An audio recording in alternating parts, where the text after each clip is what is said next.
इस खेल के हम सरदार हैं, पुरजोश है, बेदार है, एक बार नहीं 100 बार है, तैयार है।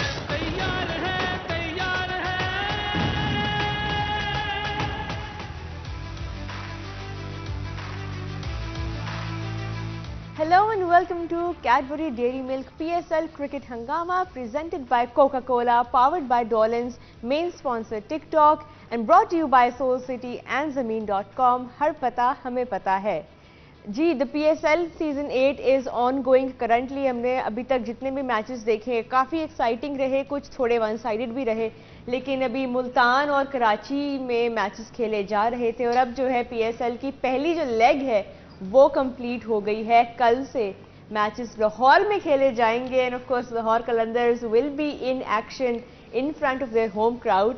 और अभी तक हमने टीम्स जो है सारी देखी हैं, उनके सारी स्ट्रेंथ्स और वीकनेसेस हमारे सामने आई हैं। कुछ टीम्स जो हैं वो स्ट्रॉन्ग अभी लग रही हैं top of the points table, कुछ जो हैं वो अभी थोड़ा सा स्ट्रगल कर रही हैं अपने कॉम्बिनेशंस के साथ, थोड़े प्लेयर्स इंजर हो रहे हैं। तो बहुत कुछ हो रहा है PSL में इस बार। It's as exciting as ever. और अभी मज़ीद हम बात करेंगे अभी तक जितने भी मैचेस हुए हैं और जो प्लेयर्स हमारे सामने आए हैं, क्योंकि आज के एपिसोड में कोई मैच स्पेसिफिक नहीं है डिस्कस करने के लिए, लेकिन फिर भी there is still lots more that we have for you today on the show. मेरे साथ हैं स्टूडियो में former Pakistan captain the run machine Mohammad Yousuf. अस्सलाम वालेकुम सर। और जी ऑनलाइन हमें ज्वाइन कर रहे हैं the speedster the unreadable Mohammad Asif. अस्सलाम वालेकुम आसिफ। जी वालेकुम सलाम। Gentleman thank you so much for joining me. आज का शो जो है वो हम कोई मैं सोच रही थी कि हम बात करें अभी तक जितनी परफॉर्मेंसेस PSL के सीजन में हमारे सामने आई हैं, बैट्समैन भी we have seen runs and runs being scored, specially Multan में, मुल्तान सुल्तान्स ने जो काफ़ी डोमिनेट किया हुआ है।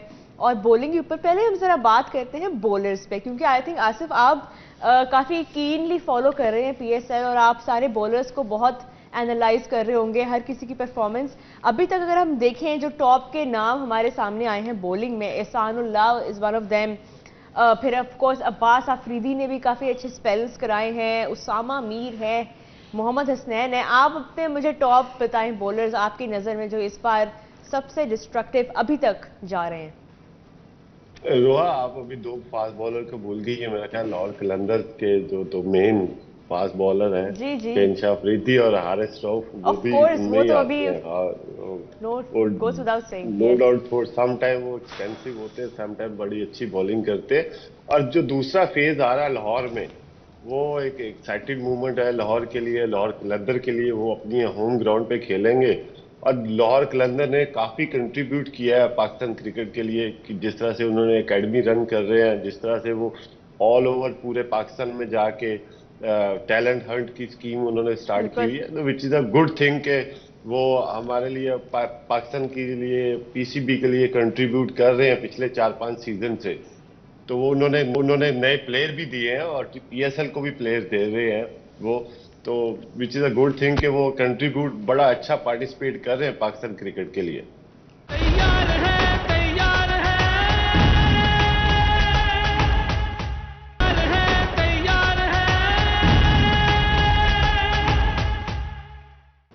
ये दो नाम तो बिल्कुल हमारे जहन में आते हैं। फिर उनकी तरफ से इस बार जमान खान पिछले साल भी काफ़ी अच्छा रहा, वो लाहौर कलंदर्स की ये बात तो उनको we have to give credit to the franchise for this.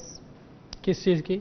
Bowlers जिस तरह वो PDP के थ्रू अपने प्लेयर्स को करते हैं, स्पेशली बॉलर्स में हमारे सामने काफ़ी नाम लाए हैं। अरे इसमें कोई शक नहीं, वो काफ़ी टैलेंट हंट भी करते हैं, कैंप भी लगाते हैं, उनकी अब अकेडमी भी शुरू हो गई है। लेकिन एक प्रॉपर वे है पाकिस्तान टीम में आने का, वो फर्स्ट क्लास क्रिकेट का है। उससे सारी दुनिया में प्लेयर निकलते हैं। पाकिस्तान में बड़े बड़े प्लेयर निकले हैं, जो आसिफ है, मैं भी हूँ, हम सब फर्स्ट क्लास से आए हैं। क्योंकि फर्स्ट क्लास क्रिकेट एक ऐसी क्रिकेट है कि जो स्ट्रॉन्ग होती है, टफ होती है। जब उससे कोई प्लेयर निकल के आता है, वो एक डिफरेंस क्रिएट करता है, वो नज़र आता है। नो डाउट कि हारिस रऊफ ने जिस तरह की परफॉर्मेंस दी है वाइट बॉल में, अनकटेबल है। लास्ट कपल ऑफ ईयर्स उसने जैसे परफॉर्मेंस दी है। बॉलर्स फिर भी निकल आते हैं, क्योंकि बॉलर्स पाकिस्तान में कोई कमी नहीं है। आप ईंट कूटो तो बॉलर निकल आता है। मेरा ख्याल है कि वसीम भाई को भी ऐसे ही किसी ने देखा था, उन्होंने कहा जी इनको 3 डे डायरेक्ट खिला दिया, उन्होंने 7 विकेटें ले ली। वकार यूनुस को देखा लोगों ने कि बड़ा तेज़ बॉलर है। अभी एहसान उल्लाह जो खेल रहा है, ये जब 1-2 साल पहले एकेडमी में आया था, जितनी इसकी पेस थी उसी पर विकी भाई ने कह दिया था ये खेलेगा, कुछ ना कुछ करेगा। तो फास्ट बॉलर आना कोई बड़ी बात नहीं है। स्पिनर और बैट्समैन, ये एक इस टाइम चैलेंज है हमारे पास कि ये कहाँ से आएंगे, ये कौन लाएगा, और ये फर्स्ट क्लास से आएगा, ये ऐसे टैलेंट हंट से मेरा नहीं ख्याल कोई आ जाए वो अलग बात है। टैलेंट बहुत ज़्यादा है किसी में। शादाब खेल के आ रहा है कि सिस्टम से आ रहा है, मेरा नहीं ख्याल डायरेक्ट कहीं से बाहर से वो आया है। मेरा ख्याल है कि सिस्टम से है, क्योंकि मैंने देखा उसको PSL में ही है, क्योंकि नीचे वाली क्रिकेट टीवी में आती नहीं है, लेकिन मेरा ख्याल है वो अंडर 19 अंडर 16 खेलता हुआ कहीं से आ रहा है। तो उसमें टैलेंट था तो 16 और 19 खेला है, डायरेक्ट उसमें नहीं आया।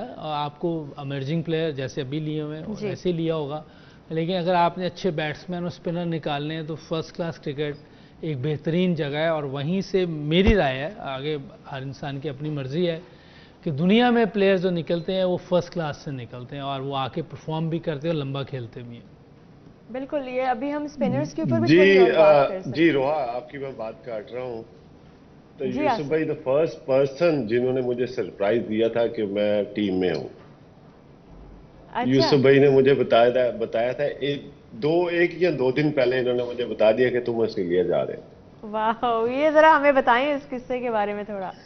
ये किस्सा क्या है कि वो क्योंकि फर्स्ट क्लास में जैसा कि यूसुफ भाई डिस्क्राइब कर रहे हैं कि सिस्टम का हिस्सा होना चाहिए, सिस्टम नहीं चेंज होना चाहिए, बंदे चेंज होते रहते हैं।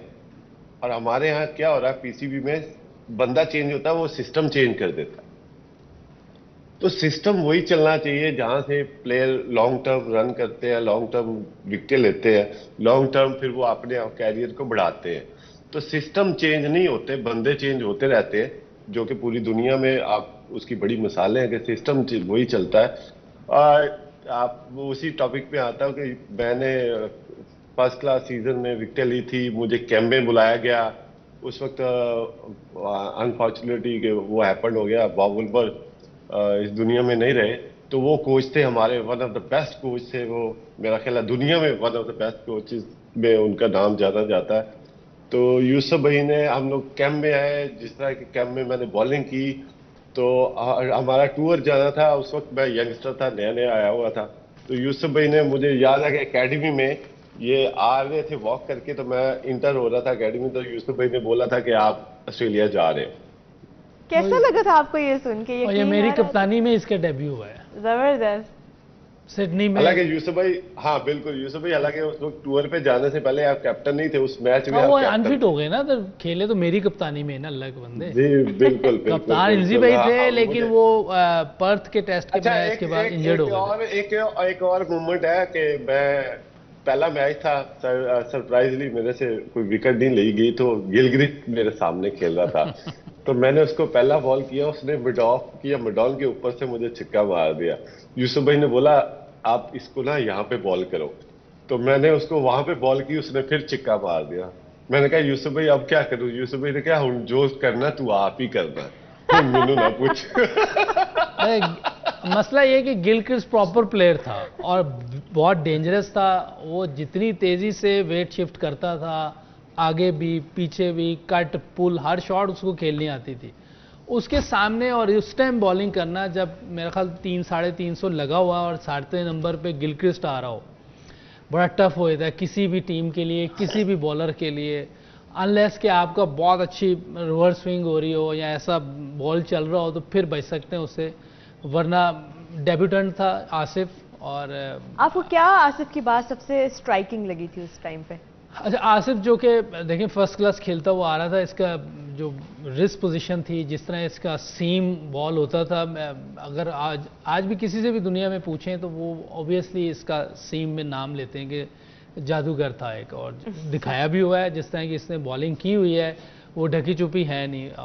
कराची टेस्ट में जो बॉलिंग की है, मेरा कमेंटेटर उनके पास वर्ड ही नहीं थे कि क्या अल्फाज इस्तेमाल करें। ये नहीं कि सामने है तो इसलिए, अब मैं ना भी करूं तो टीवी में नजर आ रहा था किस तरह की बॉलिंग कर रहा है। और अभी भी दुनिया के इतने ऐसे बैट्समैन हैं जिनसे आप पूछे ना कि हाँ, वो आपको आसिफ का कौन सा नाम ले बॉलर है ले। जो आपको लगता था डेंजरस सबसे ज्यादा, तो आसिफ का नाम लिया आसिफ जाता है। ऑब्वियसली इसने जैसे बॉलिंग की हुई है, हालांकि पेस इतनी नहीं 80, लेकिन बड़ी ज़बरदस्त जगह थी जहां बॉल करता था, और जिस तरह और इसको करना आता था। एक ये होता है कि हो गया है, एक इसको दोनों तरफ करना आता था। और मेरे साथ फिर एक और टेस्ट सीरीज़ में गया था ऑस्ट्रेलिया 2009-10 में, उस पर मैं तो फुल कैप्टन था। तो उसमें सिडनी टेस्ट जो था उस पर इसने जी। गेंद पकड़ा, इसने कहा अब मैं वो आवाज़ नहीं निकाल सकता जिस तरह इसने उसको आवाज़ दी थी।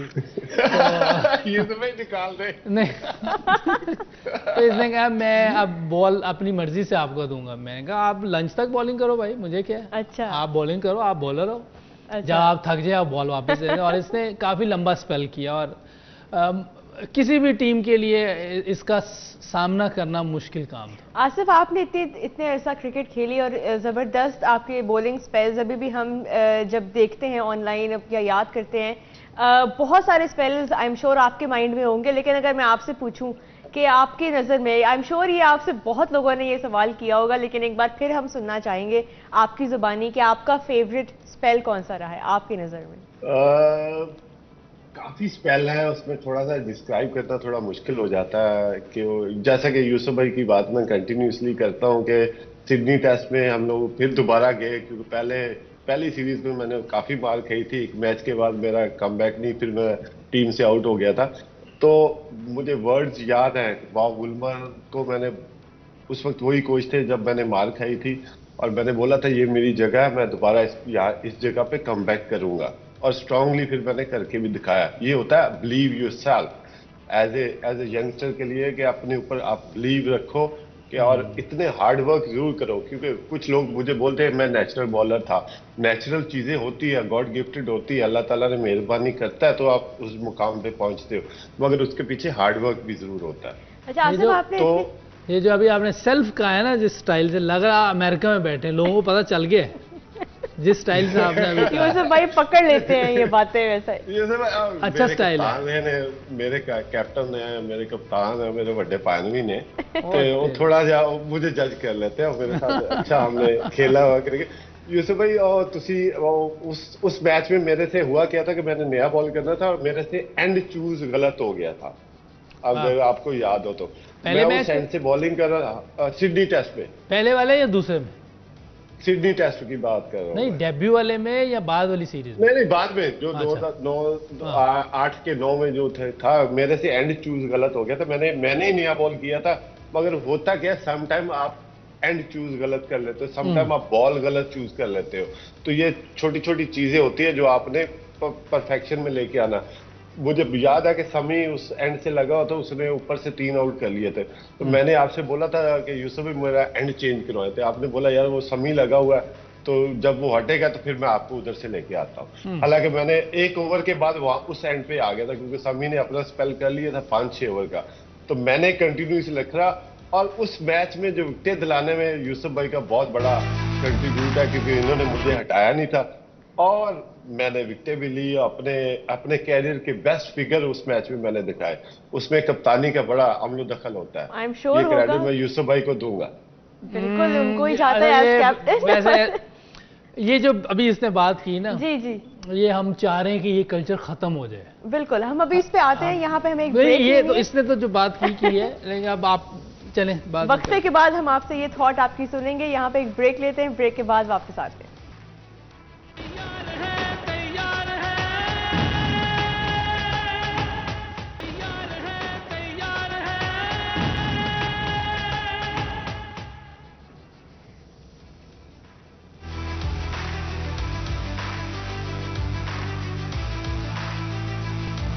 जी, welcome back to Cadbury Dairy Milk PSL cricket Hungama presented by Coca Cola, powered by Dolans, main sponsors TikTok and brought to you by Soul City and ज़मीन.com। हर पता हमें पता है। ब्रेक से पहले एक बहुत इंटरेस्टिंग डिस्कशन जारी थी। मोहम्मद आसिफ और मोहम्मद यूसुफ मेरे साथ मौजूद हैं। यूसुफ भाई, आप कुछ ऐड कर रहे थे कल्चर के बारे में, कप्तानी के बारे ये में। थोड़ा सा ना, जब पिछले 2-3 साल से हम क्रिकेट एकेडमी में थे, मैं, क्लैन भाई और एक और हमारे साथ ही उमर रशीद साहब, बैठ के हम मशवरे करते होते थे कि किस तरह प्लेयर्स को या नीचे लेवल ऊपर कैसे लेके जाना। तो एक चीज़ ये भी आती थी कि ये हमारे टाइम पे था, हमने भी ये किया हुआ है कि कप्तान की वजह से ये हो गया, कोच की वजह से ये हो गया। हालांकि गेम के बारे में बताना चाहिए कि गेम क्या हुई थी, मैंने बॉलिंग कैसे की, मैंने बैटिंग कैसे की, क्या मुझे चीज़ मुश्किल लगी, क्या मैंने अंदर एकदम अपने आप को एडजस्ट किया। इस तरह की क्रिकेट की बातें होनी चाहिए। ये अजीब सा लगता है कि उन्होंने बहुत अच्छा, जैसे आसिफ ने कहा, रिस्पेक्ट अपनी जगह है, हर बड़े छोटे की रिस्पेक्ट होनी चाहिए। लेकिन आसिफ ने कहा कि मेरी वजह नहीं, मेरी वजह नहीं, आपकी अपनी बॉलिंग है। आप मुझे बताते थे कि ये फील्ड चाहिए, मैं वो ले लेता था। आप मुझे कहते थे मैं यहाँ से बॉलिंग करनी है, मैं क्योंकि मेरा प्राइम बॉलर है, 4 बॉलर खेल रहे हैं, वो जहाँ से कहेंगे मेरी कोशिश है कि इनको मैं अकोमोडेट अच्छा करूँ, इनको मैं सपोर्ट करूँ, जो ये चाहते हैं वो ये करें। और उसमें अगर ये बाद में मेरा नाम लेंगे तो ये इतनी अच्छी चीज़ नहीं है। लेकिन ये रिस्पेक्ट है, और वो अपनी जगह, मैं पहले कह रहा हूँ कि रिस्पेक्ट है। लेकिन अगर ये चीज़ क्योंकि आप दुनिया में दूसरे जितने बाहर के देखेंगे ना फॉरेनर, वो गेम के बारे में बात करते हैं, क्या उन्होंने किया, क्या गलती हो गई या क्या अच्छा किया, इस तरह की बातें करते हैं। तो मेरा ख्याल है हमारे यहाँ भी ये कल्चर है, रिस्पेक्ट जरूर करनी चाहिए। बिल्कुल कल्चर है यहाँ पे, बिल्कुल ठीक बात की है। हाँ, ये हो जाता है। तो बेचारे, मैंने किया हुआ है, मैं ये कह रहा हूँ, मैंने ऐसे नहीं कि मैंने नहीं, सारी जिंदगी सीनियर जूनियर, हमें ये बेहतर करना होगा, इस चीज़ को ठीक करना होगा। नहीं, बिल्कुल आपने सही बात की है, ये हमारे यहाँ पे कल्चर, क्योंकि उसने परफॉर्म किया, आसिफ ने परफॉर्म किया, इसमें अगर परफॉर्म नहीं करेगा, यूसुफ भाई अगर ये गलत परफॉर्म कर दे तो वो मेरे पे थोड़ी आना चाहिए। बहुत ये बात है जो आप करना चाह रहे हैं बेसिकली। नहीं, ये बात नहीं है, होना यही चाहिए। नहीं, बिल्कुल सही बात है, कप्तान का भी एक इम्पैक्ट होता है, लेकिन ज्यादातर जो परफॉर्मेंस होती है वो प्लेयर की अपनी, बिल्कुल अपना स्किल होता है, अपना टैलेंट होता है। आप अंदर में ड्रेसिंग रूम में जिस तरह मर्जी की बात कर सकते हैं। जैसे मैं इंजी भाई के कप्तानी में भी खेल रहा हूँ, वसीम भाई के भी, वकार भाई के भी, मोइन भाई के भी, सब बहुत अच्छे हैं, सब अच्छी बातें बताते हैं, सब कहते हैं। अच्छा, आपके फेवरेट कप्तान कौन से रहे जिनके मैं चारों के साथ, आपको एक का नाम नहीं, एक का नाम नहीं ले सकते, मुश्किल है, चारों बहुत अच्छे थे। कोई ऐसा कैप्टन देखिए, इंडिविजुअल प्लेयर भी बहुत अच्छे थे सारे। और मैं, जो मेरा डेब्यू था, जो मेरे पहले कप्तान थे वो राशिद लतीफ़ थे जी, और उन्होंने मुझे कॉन्फिडेंस भी बहुत दिया। तो सारे कप्तान बहुत ज़बरदस्त हैं और सब चाहते हैं कि उनकी टीम जीते, क्योंकि वो जो जीतेंगे तो उनका भी नाम बनेगा, टीम का भी नाम बनेगा। बट आपकी नज़र में आपने सबसे ज़्यादा इम्प्रूव किसकी कैप्टनसी में किया और क्यों? नहीं, ये देखिए, इम्प्रूव का मैं नहीं कह सकता, लेकिन ये कि परफॉर्मेंस होती है कि आप किसी भी कप्तान के अंडर, और मेरा ख्याल है सब कप्तानों के अंडर मैंने स्कोर किया है।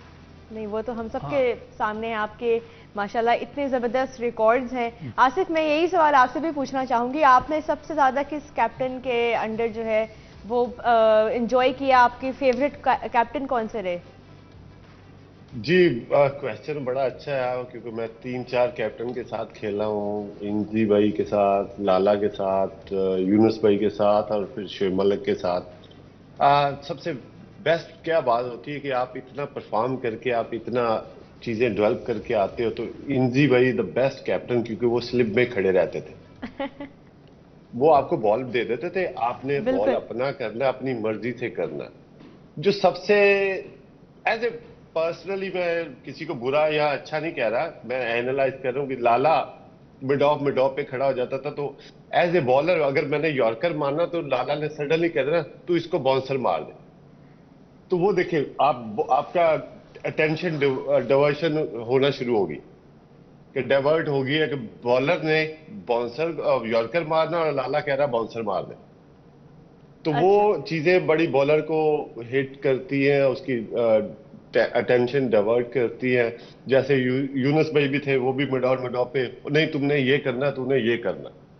तो एज ए कैप्टन मैं इंजी भाई को हाईली रेट करूंगा कि इंजी भाई आराम से स्लिप में खड़े हो जाते थे और बॉल आपको दे देते थे कि जो तूने करना है तू कर। और हमेशा बॉलर अपनी मर्जी, क्योंकि वो इतनी क्रिकेट खेल के आ चुका होता है, उसको पता होना चाहिए कि मेरी अपनी ये जगह है, मैंने बॉल कैसे करना है, मैंने इस बैट्समैन को हैंडल कैसे करना। तो जो captain as a mid off पे, हाँ समटाइम आपको समझाने आना चाहिए, वो समटाइम बॉलर भी रॉन्ग हो सकता है, मगर आप सडनली ये नहीं कह सकते हर बॉल पे आपको कि नहीं तूने ऐसे करना है। बॉलर की एक अपनी मर्जी होती है और कैप्टन की एक अपनी मर्जी होती है। तो जो बॉलर के हाथ में बॉल है उसको 100% देने के लिए कोशिश करनी है, उसको बैकअप एज ए कैप्टन करना चाहिए। जो कि 2-3 चीजें मुझे बहुत बुरी लगी एज ए बॉलर, जाहिर है एज अ मुझे बहुत बॉलर बुरी लगती आपकी थी। भी यही कोशिश थी कि आप अच्छी बॉलिंग करें, विकेट्स ऑफ लें, कोर्स है। और हर किसी की अपनी प्लानिंग होती है, कैप्टन की भी, बॉलर की भी। यूसुफ भाई, हम अभी कैप्टनसी पे बात कर रहे हैं, आपकी नज़र में एक आइडियल कैप्टन को इस फॉर्मेट, अगर हम T20, बिकॉज अभी PSL चल रहा है तो हम उसी की बात करते हैं कि T20 फॉर्मेट में आइडियल कैप्टनसी किस तरह की होनी चाहिए जब आपके पास 20 ओवर हैं और आपके पास जो है बहुत कम मार्जिन है गलतियों का? किस तरह की कैप्टनसी आजकल आइडियल है? ये तो बड़ा मुश्किल होएगा कि किस तरह का कप्तान होना चाहिए, तो बहुत टफ है। क्योंकि हर तरह के कैप्टन हमारे पास्ट में हमने जो देखे हैं ना, जिन्होंने कप्तानी की बड़े अच्छे तरीके से कूल होकर, और जो डिसीजन भी लेते थे बड़े ज़बरदस्त, उसमें धोनी नंबर 1 था। No doubt. धोनी का स्टाइल बहुत ज़बरदस्त है, कोई भी सिचुएशन आ जाती, ये नहीं कि प्रेशर में नहीं होता था, लेकिन उसने कंट्रोल किया होता था अपने पर कि टीम पर प्रेशर ना जाए। ये बहुत अच्छी थी चीज़, और वो कभी भी प्लेयर्स पे शाउट नहीं करता था, कोई अच्छा कर रहा है या बुरा कर रहा है, काम रहता था, और नज़र आ रहा होता था कि वो प्रेशर में और कुछ चीज़ें सोच रहा है। और हर फॉर्मेट में, ये नहीं कि सिर्फ T20 में, और T20 में पहला वर्ल्ड कप जीतने वाला, पहला वर्ल्ड कप जीते, फिर 50 ओवर जीते, वाहिद कप्तान है जो तीनों वर्ल्ड कप जीता हुआ है, जबरदस्त, और मेरे ख्याल चैंपियंस ट्रॉफी भी जीता हुआ है। तो वो उसको जाता है क्रेडिट कि वो जिस तरह लेके चलता है। मुझे उसकी कप्तानी बहुत अच्छी लगी। पाकिस्तान से बाहर अगर किसी को, अगर आइडियल किसी को करना है, होना ऐसे ही चाहिए, क्योंकि कोई भी प्लेयर जानबूझ के गलती नहीं करना चाहता, वो भी चाहता है कि वो परफॉर्म करे, अच्छा खेले, लोग उसको प्रेज करें, स्टार बने वो। अगर किसी से गलती हो जाती है तो आप ड्रेसिंग रूम में जाके या वैसे कर सकते हैं। बिल्कुल। आसिफ, आप क्या ऐड करना चाहेंगे? धोनी जो है वो, उनकी बात अभी हम कर रहे थे, बड़े काम कंपोज्ड, और हर फॉर्मेट में ही उन्होंने जो है वो टाइटल जीता हुआ है अपनी टीम के लिए, तो नो डाउट वो तो इस वक्त सबके माइंड में आई थिंक महेंद्र सिंह धोनी आते हैं।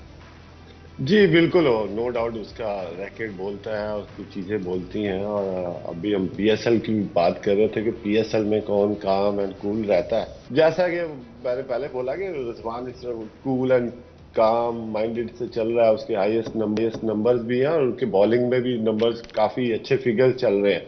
इसका क्रेडिट जाता है पूरी टीम मैनेजमेंट को, और पूरा जो सेटअप अच्छा चल रहा है ओवरऑल। आप थ्रू आउट 2-3 सीजन से देखें तो मुल्तान सुल्तान एक अच्छा सेटअप लेके चल रही है। और दूसरा, अभी शिफ्टेड हो गया लाहौर में, तो बड़ी लाहौर को थोड़ा सा एज जरूर होगा, होम ग्राउंड पे खेलेगी। और आपको पता है लाहौर का जो क्राउड है वो हमेशा लाहौर कलंदर को ही सपोर्ट करता रहा है और करता रहेगा।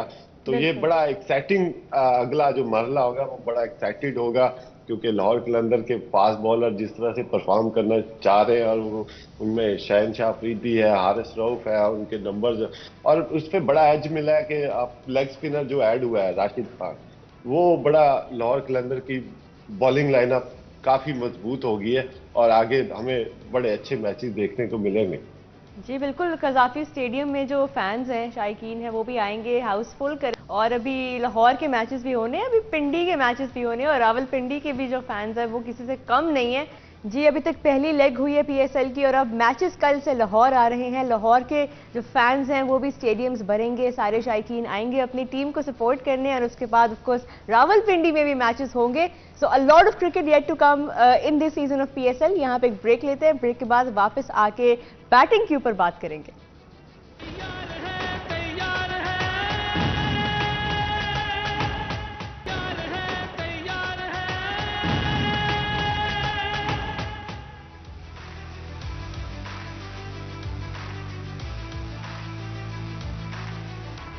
जी, welcome back to Cadbury Dairy Milk PSL cricket Hungama presented by Coca Cola, powered by Dolans, main sponsors TikTok and brought to you by SoulCity and Zameen.com। हर पता हमें पता है।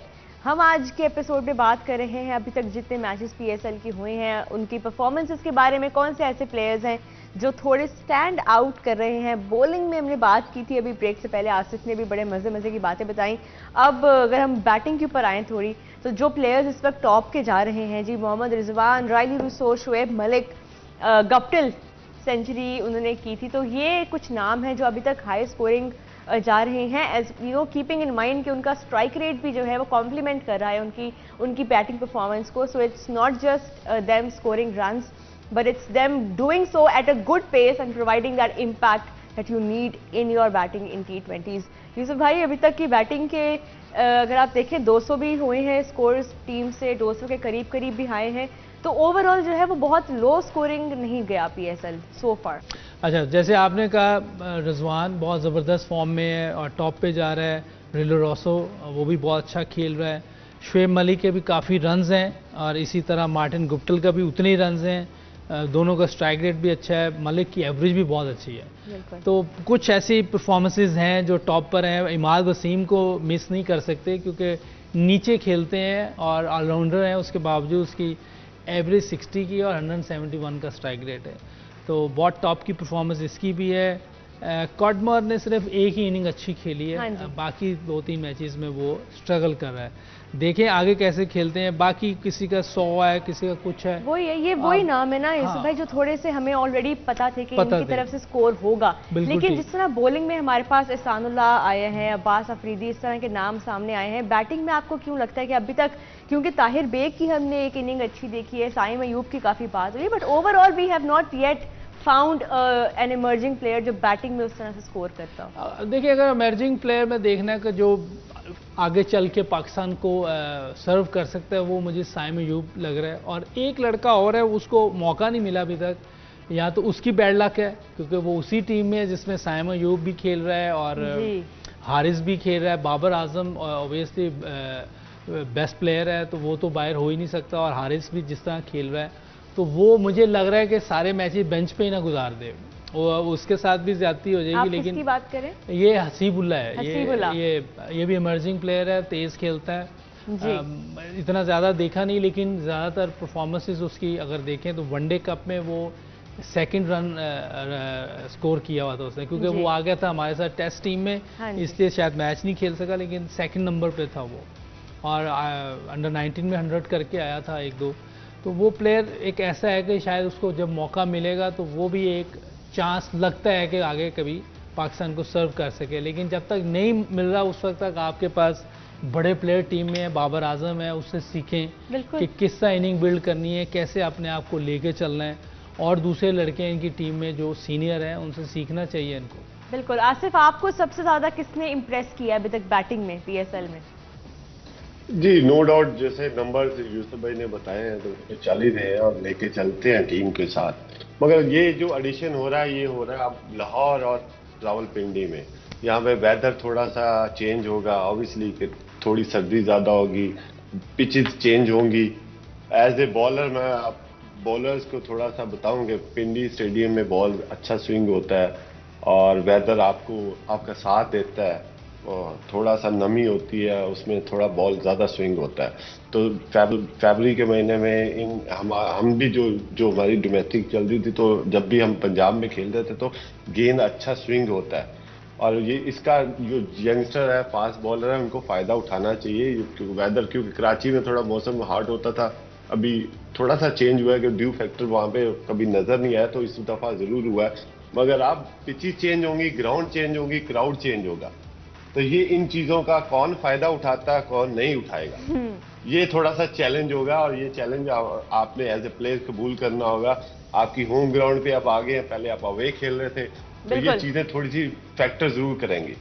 बिल्कुल, ये भी हो सकता है कि जो प्लेयर्स अभी तक परफॉर्म कर रहे हैं, जिस तरह टीम्स का खास तौर पे मुल्तान सुल्तान जितना सेट अभी नज़र आ रहे हैं सो फार मुल्तान में, तो वेन्यू चेंज होने से कुछ आपको लगता है कि चेंजेस आएंगे, उनकी टीम किस तरह से परफॉर्म करेगी? बॉलिंग की खास तौर पे जो बात हो रही थी, देखिए डिपेंड सरफेस पे करता है। अगर सरफेस ऐसे ही खेले जैसे इधर खेल रहे हैं, फिर तो कोई इतनी खास चेंजेस नहीं आएंगी, कि सरफेस पे बहुत डिपेंड करता है।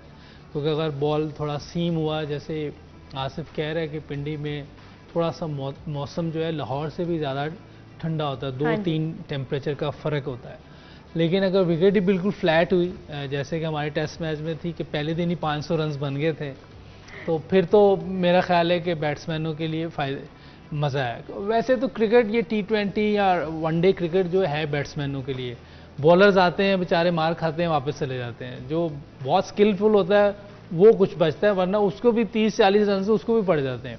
10 रन देना तो इन विकेटों पे मेरा ख्याल है कि मैं समझता हूँ फिर भी अच्छी बॉलिंग है, जिस तरह की विकेटें होती हैं, जिस तरह की चीज़ें चल रही हैं। डिपेंड अगर सीम हुआ, बिल्कुल। वेदर में कुछ नमी हुई, तो फिर शायद ऊपर से 6 ओवर्स में कुछ टफ हो इनको, वरना और होना चाहिए ना, मतलब हमारे लिए भी, व्यूअर्स के लिए, ऑडियंसेस के लिए भी एक इवन कॉन्टेस्ट हो ना बिटवीन बैट एंड बॉल। नहीं, ये तो नहीं हो सकता, ये होना चाहिए। हो नहीं सकता, क्योंकि क्रिकेट बहुत कमर्शलाइज हो गई है। अगर जल्दी टीमें आउट हो गई तो नुकसान बहुत होगा, तो ये हो नहीं सकता। ये प्योर बैट्समैनों के लिए वाइट बॉल क्रिकेट। फिर भी चले, वही है कि पाकिस्तान में हमें इतने फास्ट बॉलर्स वैसे ही हर साल नज़र आते हैं, इमर्जिंग कैटेगरी से जो PSL में भी हमें नज़र आते हैं, फिर बाद में इंटरनेशनल लेवल पे भी वो हमारे लिए परफॉर्म करते हैं। अभी तक बैट्समैन, हालांकि PSL के थ्रू हमें सिर्फ एक आधा ही, आई थिंक फ़खर जमान का नाम आता है माइंड में, और उसके अलावा कोई ऐसा बैट्समैन PSL ने, अभी तक 8 सीज़न हो गए हैं, we are yet to find someone, you know, specially जो हमारे नंबर 5-6 का जो बैट्समैन है, T20 में भी, वनडेज में भी, we are yet to find someone through PSL। Bowlers no doubt, हमने इस तरह पहले भी बात की कि पाकिस्तान में तो इतनी एक्सेस है फास्ट बॉलर्स की, सीम बॉलर्स की। Spinners no doubt, Shadab Khan एक अच्छी फाइंड थे, नो डाउट कि वो PSL के थ्रू हमारे सामने आए, बट उससे पहले भी उन्होंने काफ़ी क्रिकेट खेली हुई है। हसन अली भी है, उनका भी हम यू नो उन प्लेयर्स में नाम लेते हैं खेलते हुए आ रहे हैं फर्स्ट क्लास या कोई क्रिकेट, लेकिन जो आपने कहा ना नंबर 5-6 हम ढूंढ रहे हैं, तो 5-6 तो बारी नहीं मिलती, तो वो आएगा कहाँ से? तो आप मुझे बताएं कि प्लेयर बनेगा कहाँ से फिर वो, या तो फिर आप, ये तो प्राइवेट लोग हैं, उनको क्या कहें हम, उनकी अपनी टीम है, मैचेस प्लेयर फिर फर्स्ट क्लास से बनेगा। लेकिन ये आपकी बात बिल्कुल ठीक है कि बारियां आनी चाहिए ताकि उस नंबर पे जो हमारा फिनिशर का रोल कोई ना कोई प्ले कर सके। आजम खान एक माइंड में आए थे नाम, उन्होंने काफ़ी अच्छी परफॉर्मेंसेस अपनी पूरी दुनिया में उन्होंने लीग्स खेली है, अब PSL में भी अच्छा खेल रहे हैं, यूनाइटेड के लिए काफ़ी अच्छा एडिशन है। और खैर ये तो आज तक अभी हमने बात की है PSL की, अभी तक जितने भी मैचेस हुए हैं, we talked about who were the players to watch out for and who were the players worth watching so far in PSL। यहाँ पे हम शो को रैप अप करते हैं, हम आपसे मिलेंगे रात को 11 बजे और थोड़ी और डिस्कशन करेंगे about the season so far and what to expect going forward. Thank you so much for being with us. अल्लाह हाफिज़।